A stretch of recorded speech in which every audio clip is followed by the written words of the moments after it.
Hello, everybody. Welcome to Circle of Creation podcast number 2. Last time we talked with Terry Spataro, who was our speaker for Circle of Creation that happened yesterday, and it was awesome. And I'm so glad I have Sierra today with me, Sierra Pollard, PhD, who did our Circle of Creation session on design thinking in the age of disruption. Welcome, Sierra. Thank you so much for having me. So if you allow me, I can introduce you because you are such a great person. You have achieved so much in your life at a very young age. Thank you. You are a visionary, you are a strategist, and you are an innovation enthusiast. And I'm so glad we are talking to you because we are at an innovation hub. And whatever you do, your background blends space, entrepreneurship, innovation strategy, and ecosystem building. And everything blends so well with what we are trying to do at Circle of Creation. And you are also a founder of Vinnovation Agency, which we will hear about more, what exactly that is, how you help women through Vinnovation Agency, and how to reach out to you for the resources if we are looking for any. So, Sierra, you are a faculty member at UF. Mm-hmm. You have written books, 7 of those or 6 of those? 5. Five books, and there's one coming up in this fall. Mm-hmm. So we'll talk about that a little bit more.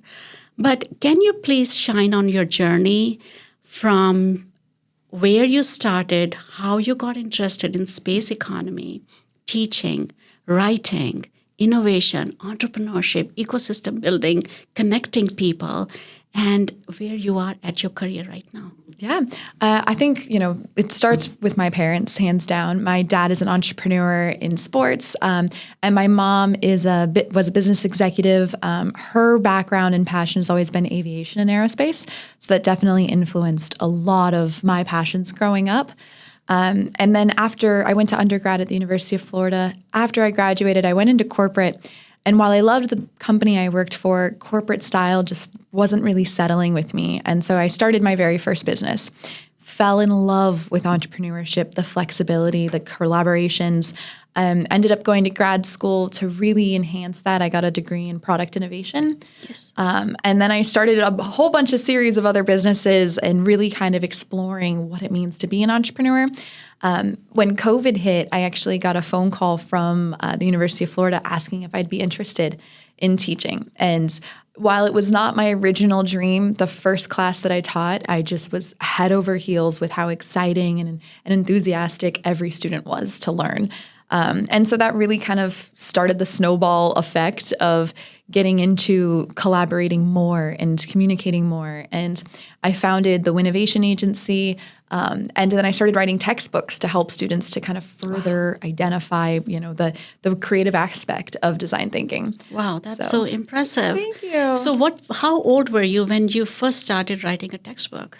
Oh gosh, not to say your age, but no, okay. In your was it like 5 years back? Or? It was 2022 when I first started writing it. I think we officially published it in 23. Okay. And so and then that the first one came out. That was difficult to write, and then I realized the process for me for writing. Yes. And then I started the second one, the third one, so on and so forth, and It's become easier because I just kind of use that authentic voice, right? Yes. How do I teach in a classroom? And I write very similar to the way I talk. Yes. So it might not be as structured, but neither is innovation. No, when I met you first time, and I met you at a Jacksonville event, PS27, you were the keynote speaker there. I was. That's a great achievement to be a keynote speaker for that kind of event.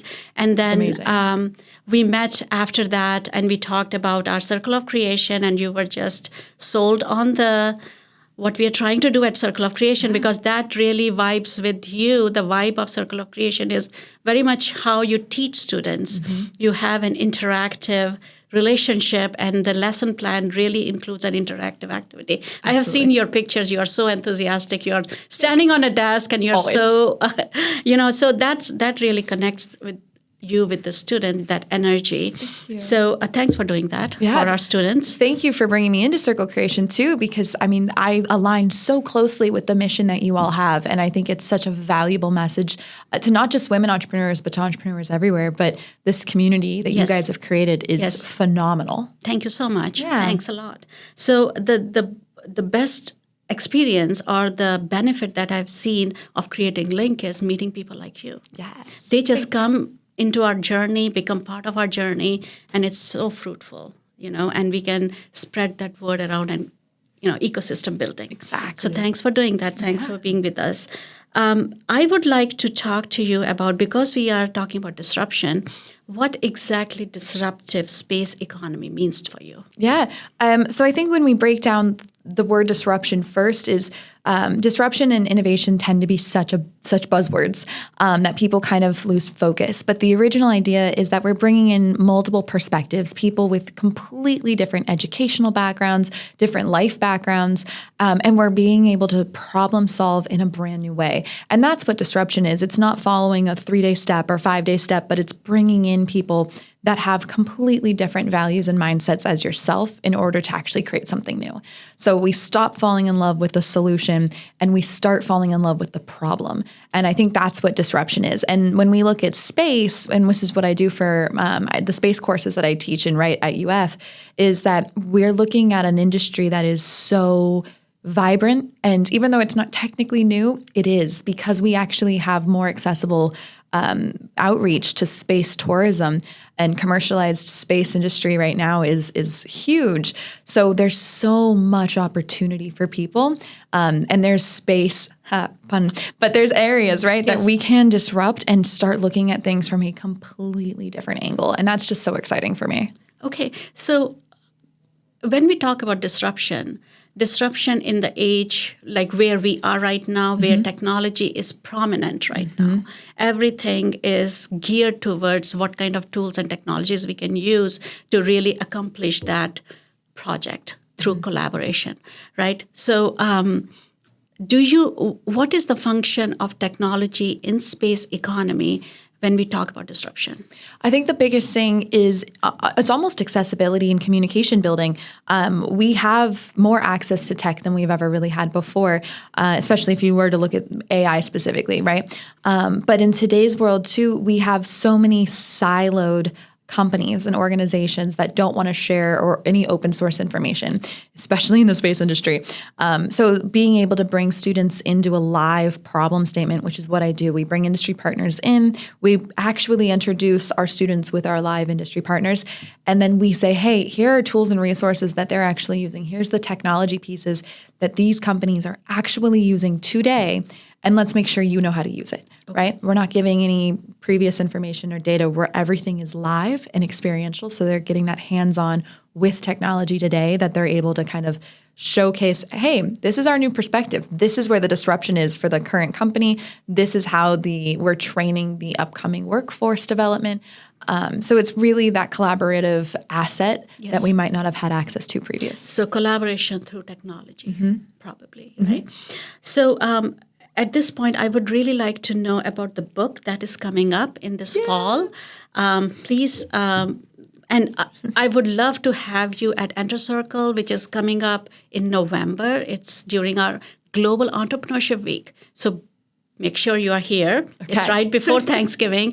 And we would like to know about your book at that time as well, because it is coming in fall, right? It's coming out in the fall. Okay, please tell me about your book. So my mom growing up always called me the human Rolodex because I love meeting people. I love connecting with people. Ecosystems are my world. So she's always called me the human Rolodex. And I decided to start writing a book because in Winnovation Agency, I consult with so many incredible small businesses and so many incredible entrepreneurs. But their number one problem that I see is that they say, oh, I went to this networking event. Yes.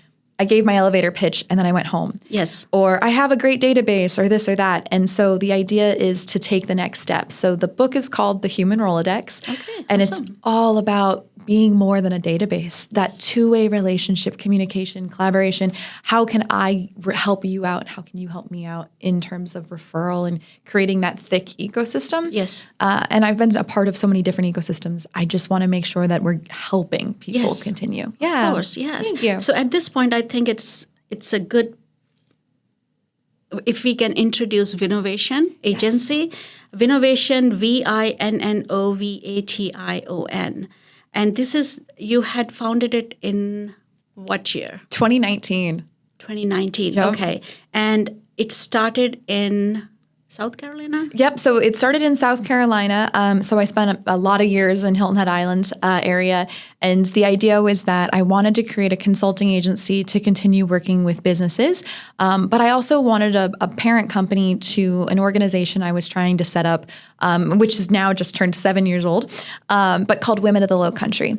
So it's an offshoot that essentially helps connect, right? We're doing the networking, connecting women entrepreneurs and professionals in the Low Country, Yes. As well as we raise money for scholarships. So women who are looking to change careers, go back to school, look at trade schools. Our scholarship winner this past year is an incredible student graduate who is going into the Army, and she needed assistance with her application fees for automotive mechanic school. So we were able to help cover those aspects. So yeah, and we also branched out and have Women of the First Coast. So we'll be launching in Jacksonville in 2027. Okay. So very exciting. Okay. All right. Very nice. So what inspired you to do Vinnovation? When I originally created it, I really had two pieces. I had a few small businesses beforehand. So I was working a lot in the consulting realm and in customer service realm. And I wanted to have a business where I could kind of do everything. And then make it something that people could also come in and be housed and connect. Yes. And so it's really innovation, consulting, and design thinking. So I go in and I try to help disrupt their small business or startup. Yes. Yeah. So it's Yes. very, very similar, but it's something that I'm able to connect people through. Okay, awesome. So I think that is much needed at this time of disruption, where we are, some of us are very, very much embracing the AI, the technology, and we are getting more proficient about it. But there is always this moral side of it, if I should get into it or not get into it, because there's a fear of job relocation, job loss, and where you stand. And I always say, take artificial intelligence as an intelligence tool. If you're not comfortable with artificial. Absolutely. Because it is an intelligence tool, and you can utilize it according to your values, your ethics, how much ever you want to utilize in your business. That's my message. Do you agree with that? Absolutely. I did a workshop not that long ago where we looked at AI as interpreting our customer and our users, because when we build something or have a product, we're not always our own user. And so we did testing, and we did a group focus group, and we brought in one of the focus group members as an AI bot just to see if they actually replicated the feelings of everyone else in the focus group. Yes.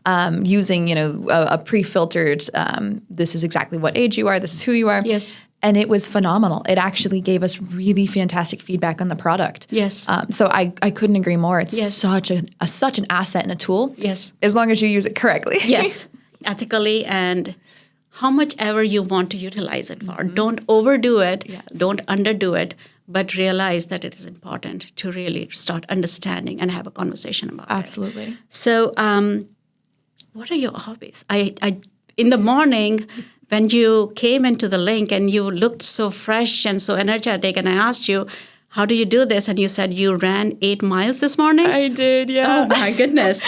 So tell us about your hobbies, please. I would say the number one hobby, I'm a runner, long distance. So I try to do a half marathon every year. And so I really just keep training up. And I just love to run, which I have so much energy. Okay. So it's helpful, right? And Yes. then my other big hobby that I love is writing. So outside of the textbooks, I have a few, funny fiction books that I just gets to not be in my head. I'm able to sit down and write and enjoy. And because we're in the beautiful Jacksonville area, Yes. I write a lot at the beach. It's just very soothing and peaceful. And I can bring my dog too. So it's great. Yeah. So writing and running. Writing and running. Oh, that's awesome. That's great, right? You can do both of these in Jacksonville so well. Easily. Run and then sit on the beach and write. Yes, awesome, exactly. Right? Okay, so Sierra, thank you for being with us. Thank you. We have really enjoyed your presentation during Circle of Creation. So if you all have any questions about design thinking, Innovation, you can go Google Innovation. I think it will come up with the website. What is the website of Innovation? Winnovationagency.com, or you can go to sierrapollard.com. It's all there. Okay, sierrapollard.com. That's easy. And you will get all the information about what she offers through Innovation.